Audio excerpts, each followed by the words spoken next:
Now, my next guest isn't really losing much sleep, I don't think, over the data, while Wall Street obviously continues to grumble. Now, he does have concerns, so let's bring in Trend Macro Chief Investment Officer Don Luskin. And Don, so I've read your work throughout the week, and you talked about the initial jobless claim jump. For you, it feels like maybe it was a yawner, this debt and deficit time bomb. It's a concern, but the boom is going to be a long time from now. And overall, you feel the economy is robust. Do you think all the other hand-wringing from everyone else then is unnecessary? Well, we live from headline to headline, and some of these headlines can be pretty scary, and we had one today. President Joe Biden is going to be quadrupling the tariff on Chinese electric vehicles. Outright protectionism. Let me tell you something about tariffs on China. Now, that's a trade war that Trump started in 2018. And I'm going to quote an expert speaking in 2019 while this war was still new.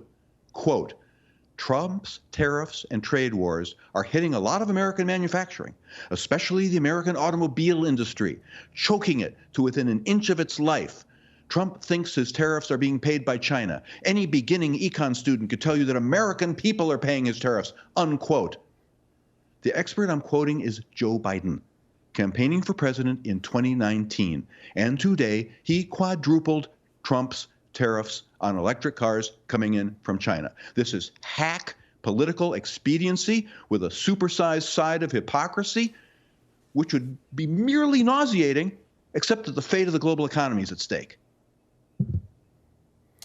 Now, after World War II, America did implement tariffs that some say helped to revitalize the economy, particularly after that recession. It was a short recession, but it was the most harsh recession outside of the Great Depression at the time, a few years later. And that there have been times when tariffs played a positive role in this country, particularly when we didn't have an income tax.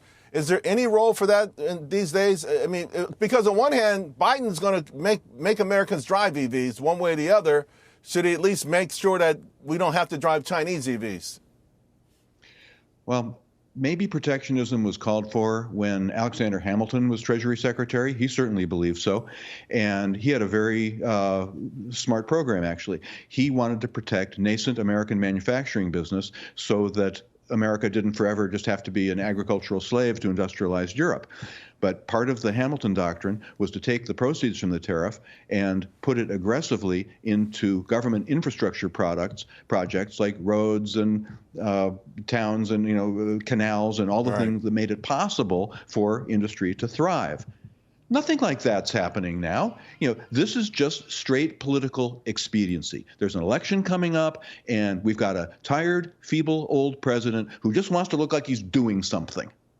This isn't Alexander Hamilton. So I got 30 seconds to go. How do you invest in this environment? Or do you just say, listen, these things are mistakes, but they may not impact the investing markets near term?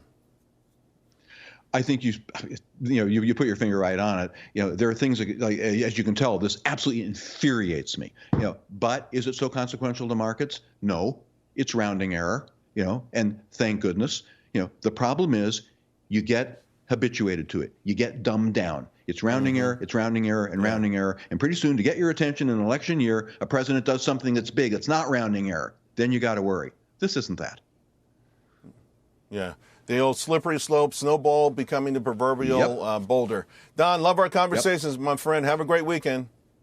Thank you. You too.